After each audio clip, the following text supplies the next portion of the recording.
Salut chers petits amis, je vous souhaite la bienvenue à notre série Les héros bibliques. Prions ensemble. Merci Éternel de nous avoir gardés aujourd'hui. Merci d'avoir pris soin de ces enfants. Assiste-nous maintenant au nom de Jésus. Amen. Les héros de la Bible.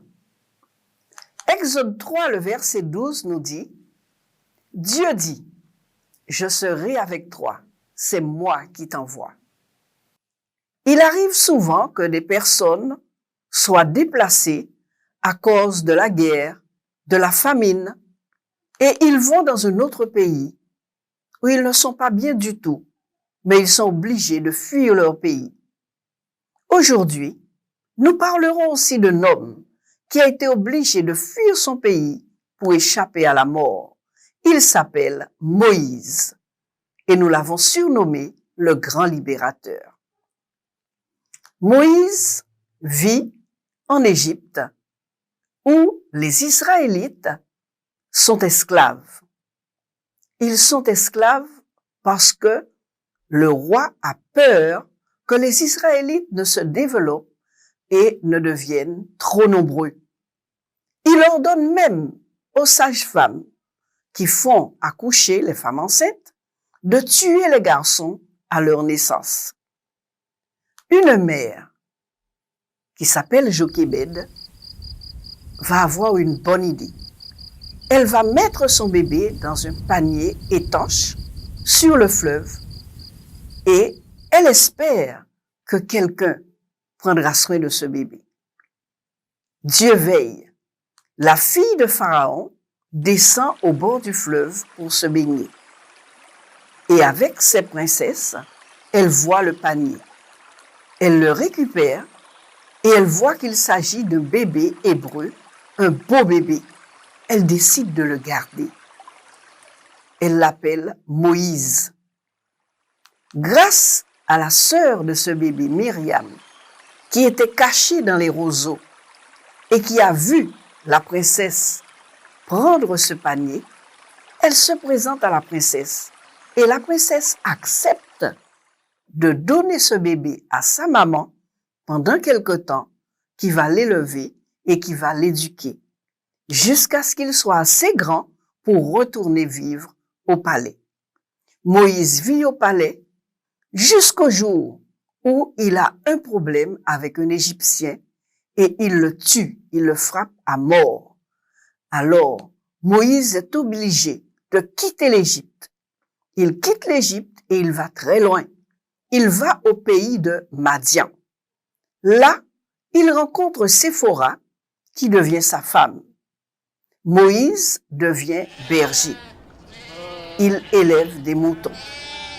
Un jour, alors que Moïse est dans la montagne, en train de s'occuper de ses moutons, Moïse voit quelque chose de très étrange. Il voit un buisson en feu qui ne se consume pas, un buisson qui ne brûle pas. C'est très étonnant. Et en même temps, Moïse entend du buisson une voix qui l'appelle. Moïse, Moïse. Moïse se penche, se couche par terre et il dit, Seigneur, me voici. Et Dieu dit à Moïse, Moïse, mon peuple souffre encore en Égypte. J'aurais aimé que tu ailles le délivrer, que tu ailles voir Pharaon. Alors Moïse a peur. Il se dit, comment moi, je ne sais pas bien parler et j'irai parler à un roi? En plus pour lui dire que quelqu'un lui a dit de libérer le peuple, quelqu'un que le roi ne connaît pas. Moïse accepte le défi parce que Dieu lui dit, je serai avec toi. Dieu donne la possibilité à Moïse de faire des miracles pour que Pharaon sache bien que c'est quelqu'un d'extraordinaire qui a envoyé Moïse lui parler.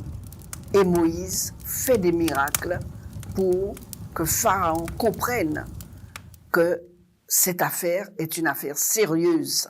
Dieu dit à Moïse, je serai avec toi. C'est moi qui t'envoie. Chers amis, lorsque Dieu t'envoie en mission pour lui, il t'accompagne. Il te dit, je suis là, je suis avec toi. N'aie pas peur. Lorsque Dieu vous enverra en mission pour lui, n'ayez pas peur. Faites comme Moïse, obéissez, obéissez à sa voix.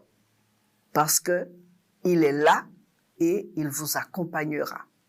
Prions ensemble. Seigneur, je te remercie de prendre soin de moi chaque fois que tu me demandes de faire quelque chose. Amen. Je vous remercie infiniment d'avoir écouté encore cette belle histoire sur Moïse, le grand libérateur. Que le Seigneur vous bénisse, qu'il vous garde et qu'il vous permette de revenir pour écouter l'histoire d'un autre héros de la Bible. Je vous dis au revoir et à bientôt!